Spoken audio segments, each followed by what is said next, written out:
Saudari-saudaraku terkasih dalam Tuhan Yesus Kristus, selamat pagi dan berkah dalam.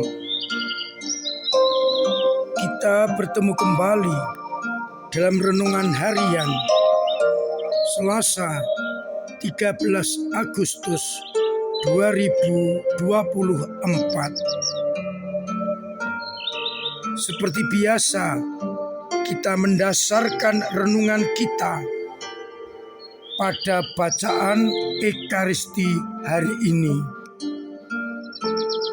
Dalam bacaan yang pertama dari nubuat Yeskiel akan kita dengarkan bersama bagaimana Allah menempatkan gulungan kitab pada mulut Nabi Yeskiel. Gulungan itu rasanya manis seperti madu di dalam mulut Yeskiel. Dengan demikian mau dikatakan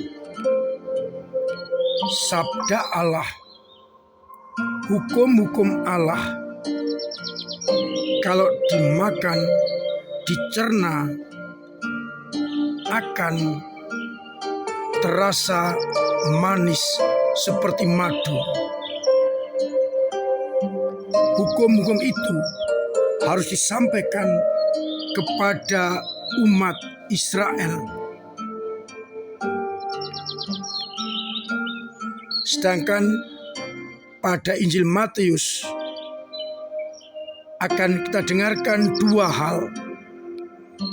Yang pertama, soal siapa yang terbesar dalam kerajaan surga. Yesus menunjukkan kepada mereka lewat anak kecil, jikalau kalian tidak bertobat dan menjadi seperti anak kecil ini, kalian tidak akan masuk ke dalam kerajaan surga. Mereka yang merendahkan diri dan menjadi seperti anak kecil ini, dialah yang terbesar dalam kerajaan surga. Dan barang siapa menyambut anak-anak seperti ini dalam namaku, nama Yesus, ia menyambut aku. Malaikat-malaikat mereka akan memandang wajah Bapa yang ada di surga. Bagian kedua, Yesus berbicara soal perumpamaan domba yang hilang.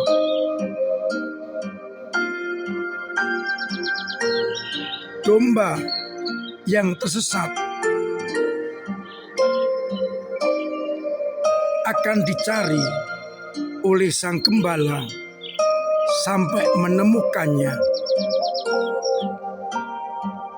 Dan jika ia berhasil menemukannya, maka sukacitanya jauh lebih besar atas seekor domba yang hilang daripada atas ke-99 ekor yang tidak hilang. Itulah gambaran Bapa di surga tidak menghendaki seorang pun dari anak-anak ini hilang. Saudari-saudaraku terkasih dalam Kristus, dengan meletakkan gulungan kitab pada mulut Nabi Yeskiel, diharapkan anak-anaknya, kita umatnya, mendengarkan hukum-hukum, aturan, dan kehendak Allah dalam gulungan kitab itu, sehingga mereka yang mendengarkan dan melaksanakan isi gulungan kitab tidak akan binasa, melainkan akan selamat. Hukumnya mungkin keras, tetapi bila dilaksanakan akan manis seperti madu.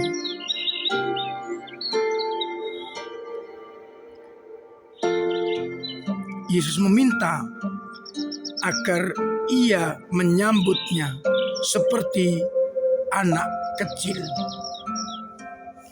Kita tidak menjadi kekanak-kanakan, tetapi menjadi seperti seorang anak kecil.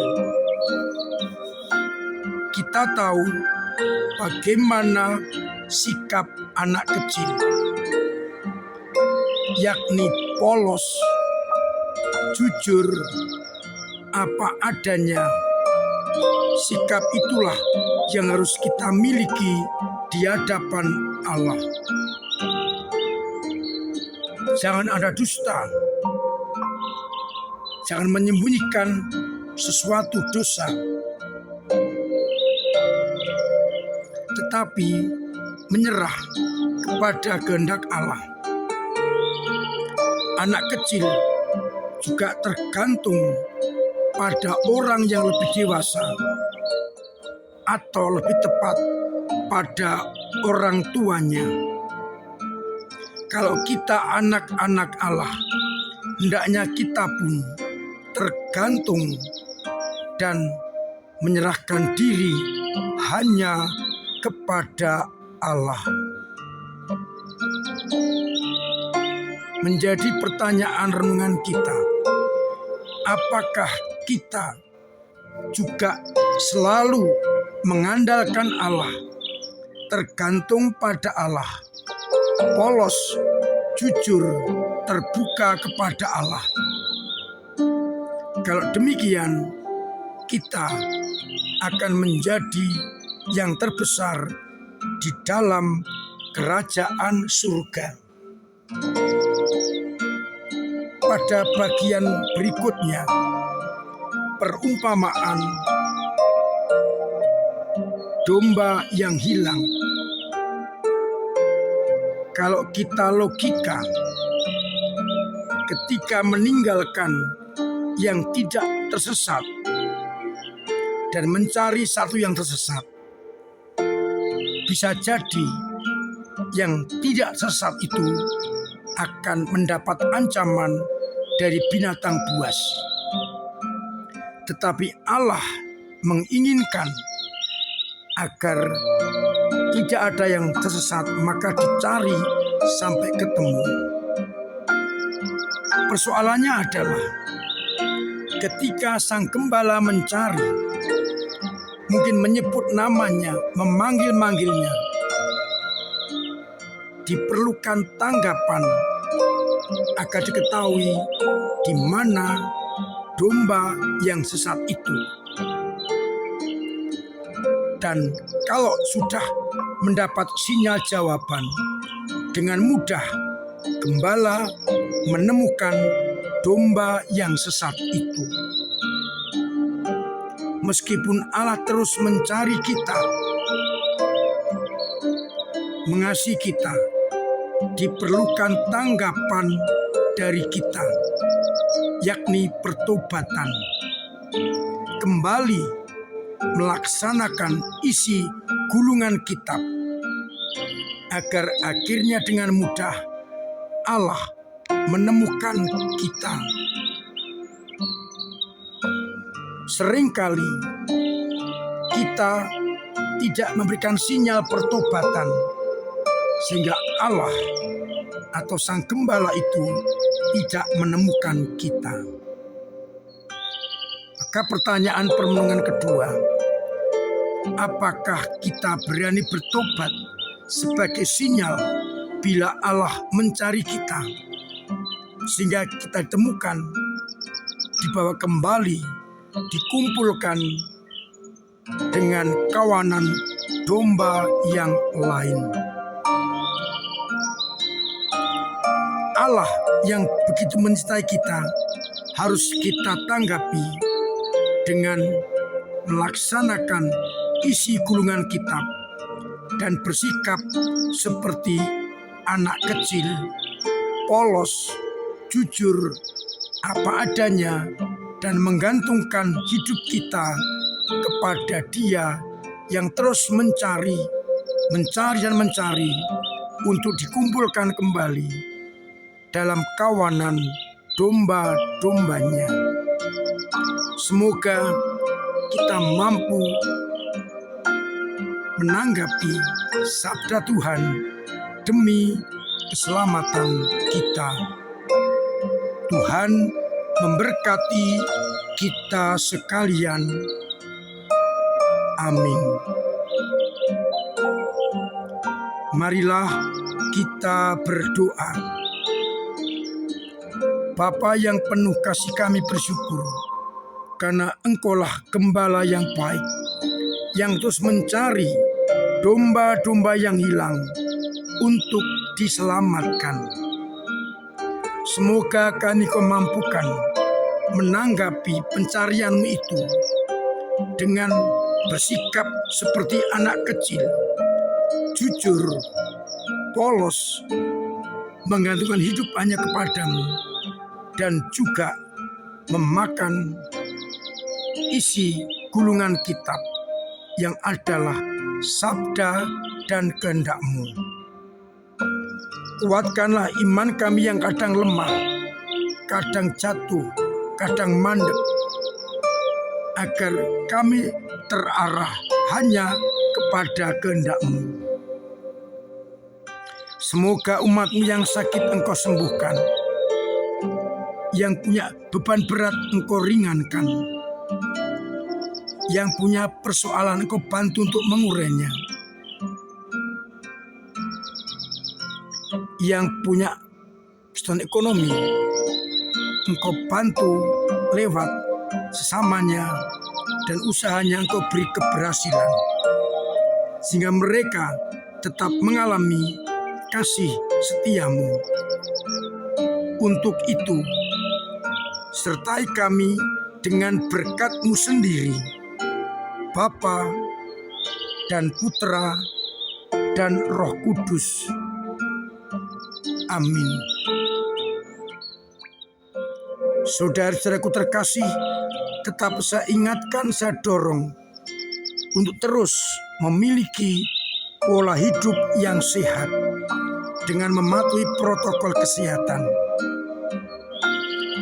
agar kita tetap sehat dan terbebas dari mara bahaya penyakit, terutama bebas dari virus corona.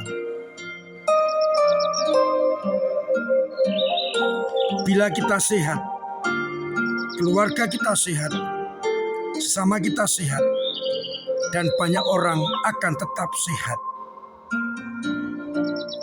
Terima kasih untuk peran serta panjenengan yang terus ambil bagian dalam karya gereja lewat doa-doa, lewat karya dan tenaga dan dana. Terima kasih kepada panjenengan semua yang telah ambil bagian dalam mensukseskan kegiatan-kegiatan dalam rangka hari ulang tahun paroki kita, dengan ikut berkontribusi memesan kaos untuk jalan sehat ataupun dana untuk kepentingan itu. Kita ikuti berbagai macam kegiatan dalam ulang tahun gereja kita, paroki kita, seminar-seminar, lomba-lomba, jalan sehat, dan kegiatan lain agar gereja kita tetap eksis. Semoga kita mampu dan mau memberikan talenta kita kepada gereja lewat lingkungan, wilayah, paroki maupun keuskupan. Saya undang semua untuk ikut terlibat dalam berbagai kegiatan, entah UMK, PIR, PIA, dan kelompok kategorial yang lain, agar akhirnya kita semakin mampu untuk menjadi orang-orang yang semakin berkenan kepada Allah. Akhirnya saya mengucapkan selamat pagi, selamat merenungkan, salam sehat, Tuhan memberkati